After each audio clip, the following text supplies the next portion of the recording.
Something's happening. Look who it is. What are the odds you and I'd end up at the same summer camp? Relax. It's not on you. It's on our little spider friend. I've got some boys on the outside who would love to meet him.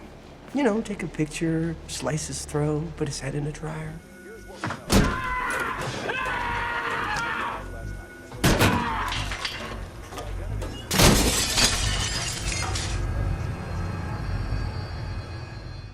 Hey everybody, it's Charlie. Meet your new Spider-Man villain, Jake Gyllenhaal. So all the trades are reporting that he's going to be joining the Spider-Man Homecoming sequel as Mysterio. Now they're all quoting him as Quentin Beck, so you can kind of see that they're slowly building their Sinister Six. This is the second main member of the original Sinister Six that we're getting in a big Spider-Man film.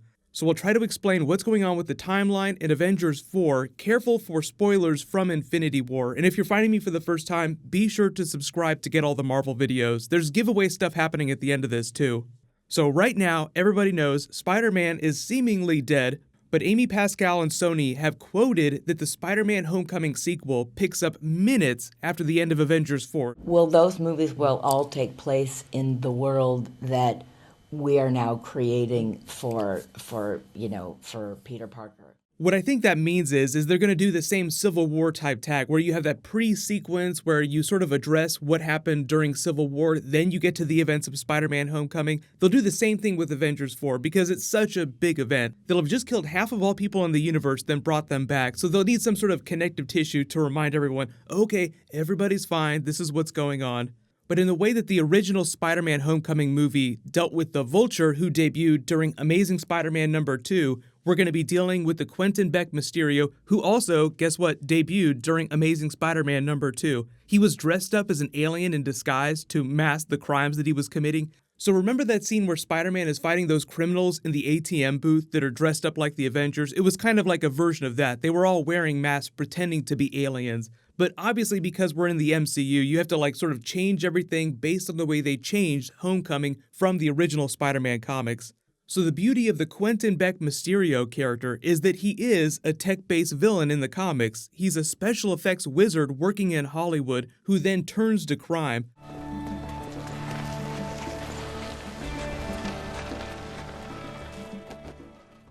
You talk about motivation, there are all kinds of subplots from later in the Spider-Man comics, there are hundreds and hundreds of Spider-Man stories from them to pick from. Way down the road after his first big team up with the Sinister Six, Quentin Beck gets cancer because of the prolonged exposure to all the chemicals that he uses to weave his special effects that make it look like he has magical powers. So it becomes this big ironic thing. They might try to add subplots like that to give Jake Gyllenhaal's version of the character some more motivation. Like the Vulture in Spider-Man Homecoming was just trying to feed his family and then things went off the rails. So he didn't start out trying to be a villain. The government, damage control, stuck it to him.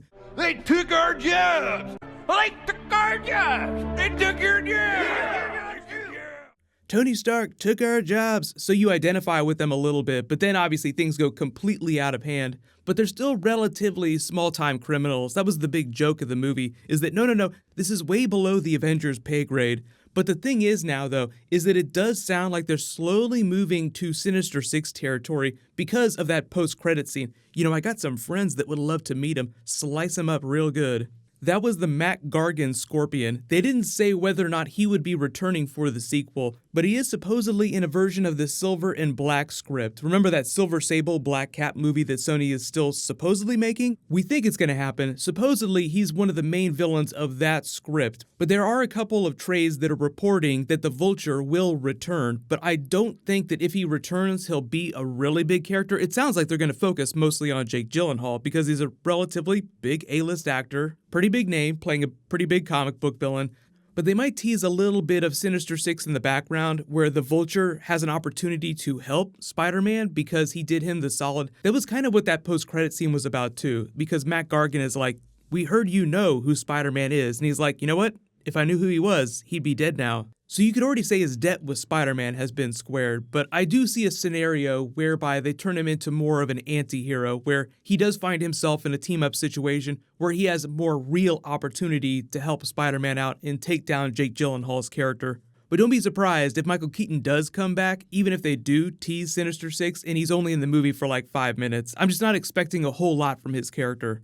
The funny thing about Quentin Beck, though, is that in the original Sinister Six team-up, he sends a bunch of robots after Spider-Man. I don't expect them to go that far in this movie, but remember, we have the Tinkerer. He has not been arrested. He's still out there. So the Tinkerer could be collaborating with Quentin Beck because Quentin Beck makes a lot of elaborate special effects based on technology. The Tinkerer is someone who makes things. So it just makes sense that they would find each other. So even if the Tinkerer is also not a really big character in the sequel, I expect him to be referenced because their operation during Homecoming was pretty much where every low-level criminal in the tri-state area got their Chitauri tech from that they had modified. So think about them carrying that forward to what Mysterio does, like really good at sleight of hand, special effects, but imagine you throw Chitauri tech into that, but bringing it back around to Infinity War and Avengers 4 Finger Snap. There was no other way.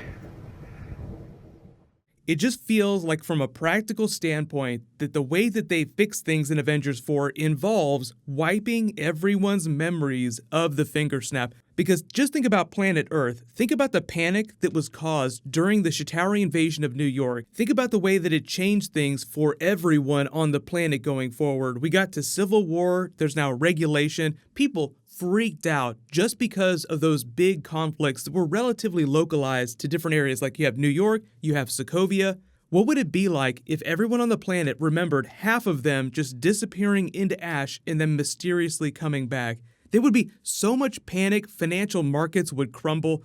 The only way and the easiest way to fix that would just be to use the power of the gauntlet, really like the mind gem and the reality gem in combination with the power gem, to just fix everyone's memories so that they don't remember. But here's the thing, I think that most of the Avengers that survived to Phase 4 will remember the events of Infinity War. Because there's always lots of questions about like when you use the gauntlet to change things. Like Thanos snaps his fingers, how does he keep himself from being erased randomly in the finger snap? Because it's supposed to be random, like he didn't pick and choose who got erased. If you want to get really technical about it, he probably used the gauntlet to selectively kill half of all life, not including himself. Like there was probably a little extra tag on there that they just didn't explain during the movie. So Iron Man or someone else uses the power of the Infinity Gems to fix everything by the end of Avengers 4. That person can ensure that the Guardians and the Avengers that survive remember what happened during Infinity War. Bringing it back around to the Spider-Man sequel, there have been a couple other details they've talked about. They're filming all over the world as if Spider-Man is going to be traveling all over the world.